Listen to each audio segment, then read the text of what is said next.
सभी मित्रों को नमस्कार। मैं डॉक्टर केसी बबेरवाल आज की इस क्लास में आप सबका हार्दिक अभिनंदन और स्वागत करता हूं।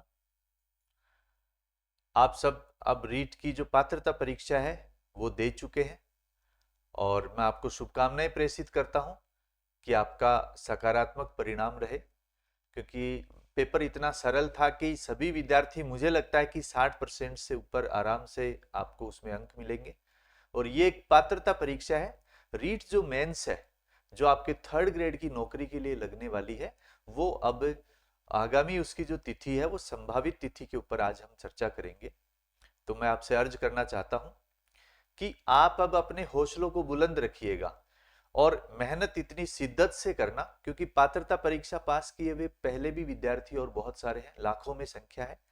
और अब जैसा आप जानते हैं कि 15 लाख से ऊपर विद्यार्थियों ने परीक्षा दी है, तो लाखों विद्यार्थी और इस दौड़ में शामिल होने वाले हैं। तो अब आपको बेहतरीन करने की कोशिश करनी पड़ेगी, तब जाकर के आपको लक्ष्य की प्राप्ति होगी। तो बेहतर से बेहतरीन की तलाश कर, मिल गई है नदी तो समंदर की तलाश कर, टूट जाता है शीशा पत्थर की चोट से, टूट जाए पत्थर ऐसा शीशा तलाश कर। तो आपके बुलंद हौसलों के साथ मैं डॉक्टर केसी बबेरवाल रीट की जो रणनीति है उस पर मैं थोड़ी सी आपसे चर्चा करना चाहता हूं।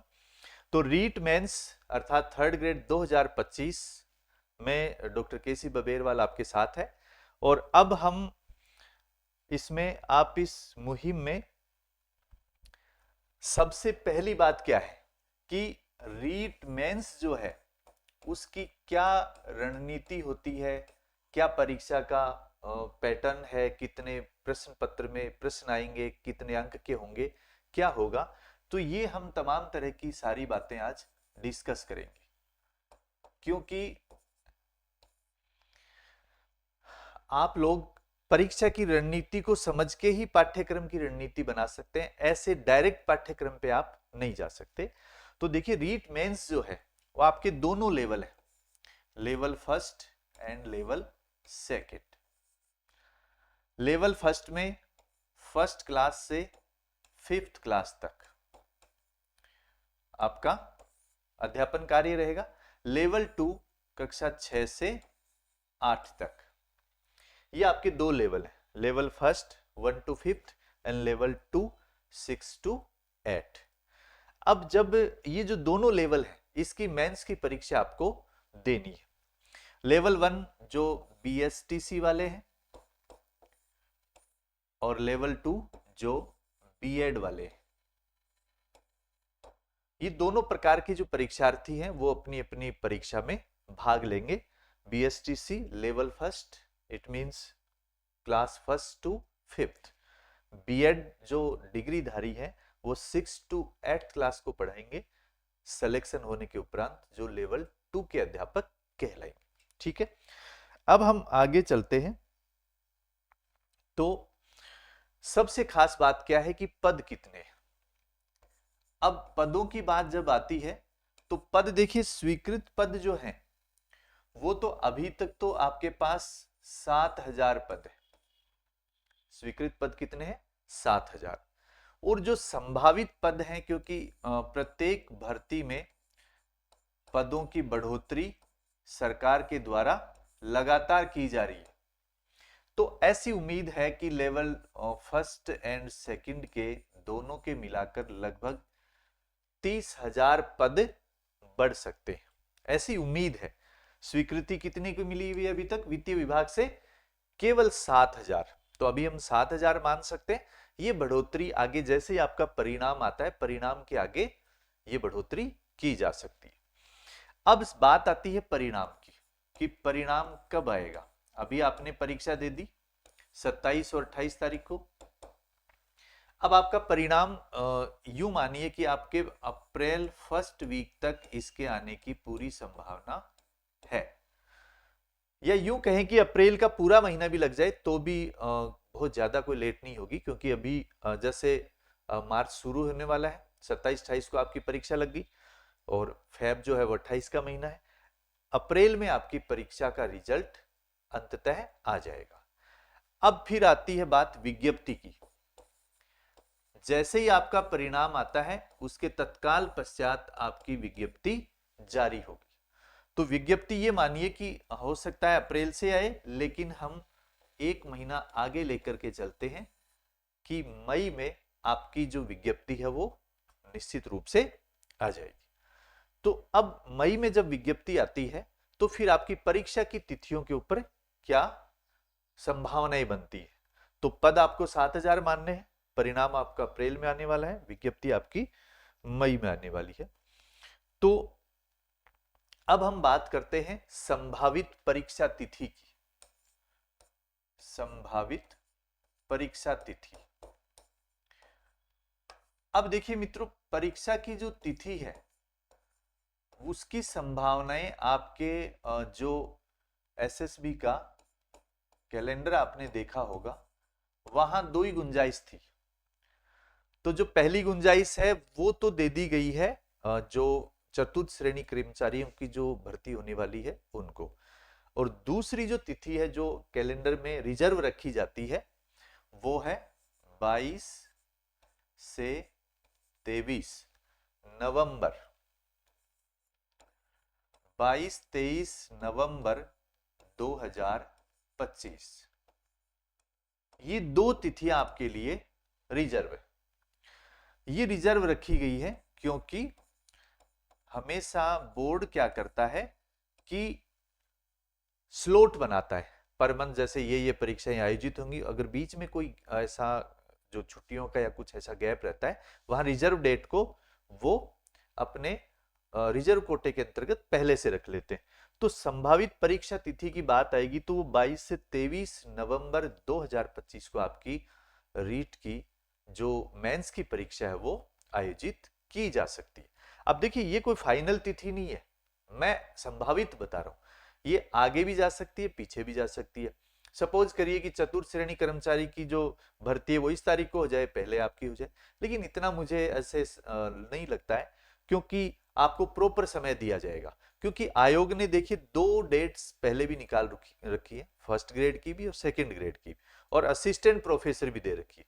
तो एजुकेशन में सबसे बड़ी 4 भर्तियां हैं, असिस्टेंट प्रोफेसर भी दे रखी है, दिसंबर में है, और फिर सेकंड ग्रेड दे रखी है आपकी, वो दीपावली के पास दे रखी है, फर्स्ट ग्रेड दे रखी है अभी जून में दे रखी है।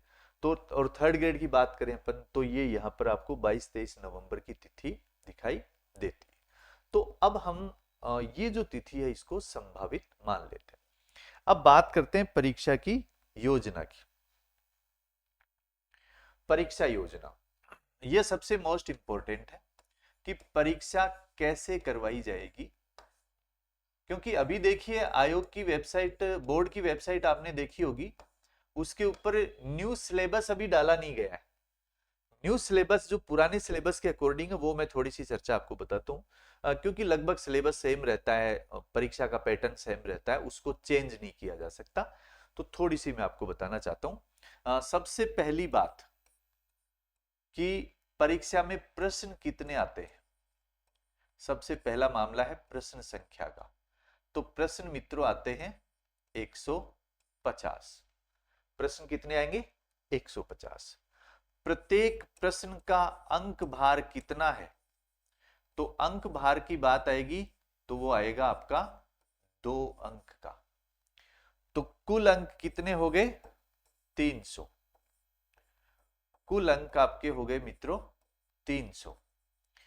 अब 300 जो अंक हैं उसमें ऋणात्मक क्या है जिसको आप नेगेटिव मार्किंग बोलते हो? नंबर 4 बात है कि ऋणात्मक योजना इसके अंतर्गत रहती है, और ऋणात्मक योजना का जो प्रतिशत है वो रहेगा 1/3।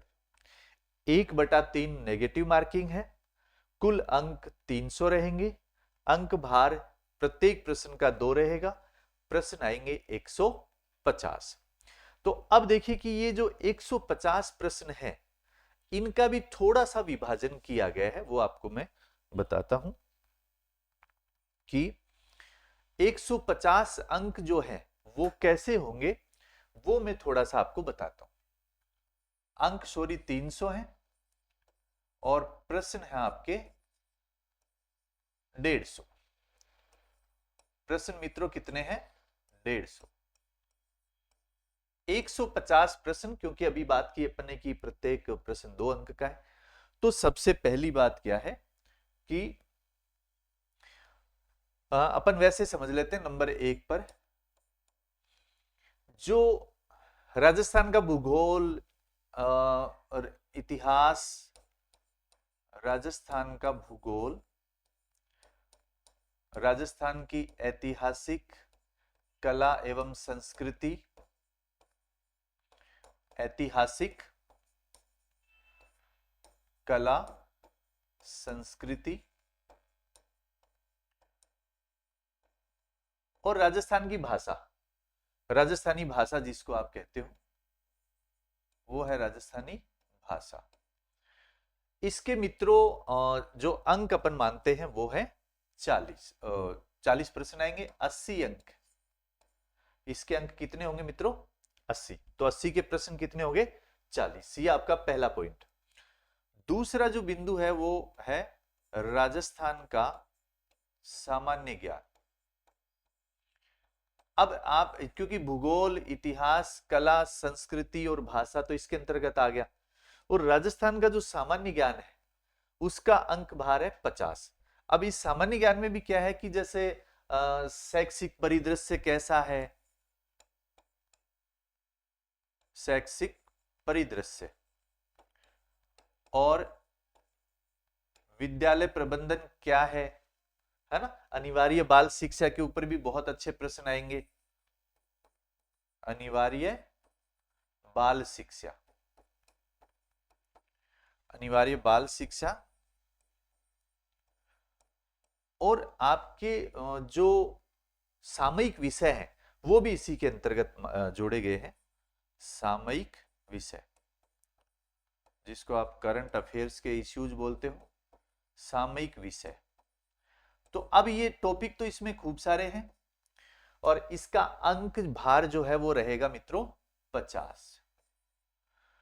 तो 80 और 50 हो गए 130। 130 अंक आपके यूं कह सकते हैं कि सामान्य अध्ययन से जुड़े, जिसमें आपका राजस्थान का भूगोल है, इतिहास है, कला है, संस्कृति है, भाषा है, और अनिवार्य बाल शिक्षा है, और इसमें थोड़ा सा जो सामयिक विषय, शैक्षिक परिदृश्य, बाल मनोविज्ञान, बाल शिक्षा, वो सारी चीजें इसके अंतर्गत आ जाएंगी। अब ये तो एक तरह से हो गया जीके का पार्ट। दूसरा आता है सब्जेक्ट का। अब सब्जेक्ट आपके 2 होंगे, या तो आप साइंस के विद्यार्थी हैं या आप आर्ट्स के विद्यार्थी हैं। तो एसएसटी और साइंस में वो ये विषय आपका 120 अंक का रहेगा। नंबर 3, विषय की बात जब की जाएगी तो विषय आप चाहे एसएसटी के विद्यार्थी हैं या फिर आप चाहे साइंस के विद्यार्थी हैं, तो दोनों ही दृष्टि से आपको 120 अंक का सब्जेक्ट पढ़ना है। वो आपके अलग अलग सब्जेक्ट का अलग अलग सिलेबस इसमें दे रखा है। आप साइंस के हैं चाहे एसएसटी के हैं, वो विस्तृत सिलेबस आपको आयोग बोर्ड की वेबसाइट पे मैं जब अपलोड होगा न्यू जो सिलेबस आएगा वो आपको डिस्कस करके बताया जाएगा। तो अब देखिए 130 और 120 ये कितने अंक बार हो गए? 250। अब 50 नंबर बच गए, वो किसके बच गए? ये आपके 3 टॉपिक और हैं इसमें। ये अपन इसको थोड़ा छोटा कर लेते हैं। हाँ, अब देखिए कि जो 50 अंक है, नंबर 4, एक तो होता है शिक्षण विधियों का, एक होता है शैक्षिक मनोविज्ञान का। दोनों के 20-20 अंक अलग अलग पार्ट किए गए हैं। तो आप समझ लेंगे, एक तो है शिक्षा मनोविज्ञान, ये भी 20 अंक की आएगी। इसका अंक हो गया 20। और एक शिक्षण विधियां जो है, टीचिंग मेथड्स जो होगा, वो भी आपके 20 अंक के, यानी 10 क्वेश्चन आएंगे। अब सबसे अंतिम जो बिंदु है वो है सूचना तकनीकी का, उसके 10 अंक भार है। नंबर 6 सूचना तकनीकी, ये मित्रों आपके आएंगे 10 अंक भार। तो आपके टोटल यहां से लगाना है क्योंकि यहां 130 आ चुका है। ये आपकी परीक्षा की योजना है। अब आप समझिए कि राजस्थान का जीके और जीएस सारा मिला के 130, और फिर आपका विषय 120, फिर शैक्षिक मनोविज्ञान जो है वो 20 अंक, शिक्षण विधि है 20 अंक, सूचना तकनीकी है 10 अंक। तो ये यहां से आप टोटल मारेंगे तो ये हो जाएगा आपका 300 अंक हो गया। और 300 अंक का मतलब है प्रश्न कितने हो गए? 150। यहां जितने अंक आपको दिखाई दे रहे हैं, जैसे 130 का मतलब इसके जस्ट आधे कर लो, 65 क्वेश्चन हो गए। 120 का मतलब 60 क्वेश्चन हो गए।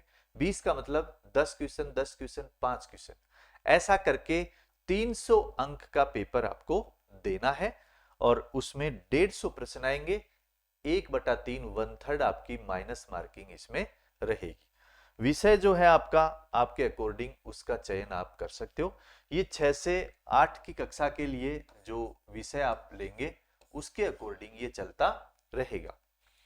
तो इस छोटी सी चर्चा में हमने रीट की जो संभावना है परीक्षा की वो कैसे होगी, कब लगेगी, वो मैंने आपको बताया। और सिलेबस जो है वो न्यू सिलेबस जो आप बोर्ड के द्वारा आपको तत्काल ही मिलने वाला है। जैसे आपका रिजल्ट आएगा, रिजल्ट से पहले भी आ सकता है। तो अब आप अपने लक्ष्य में लग जाइए कि आपको रीट की तैयारी किस प्रकार से कैसे करनी है।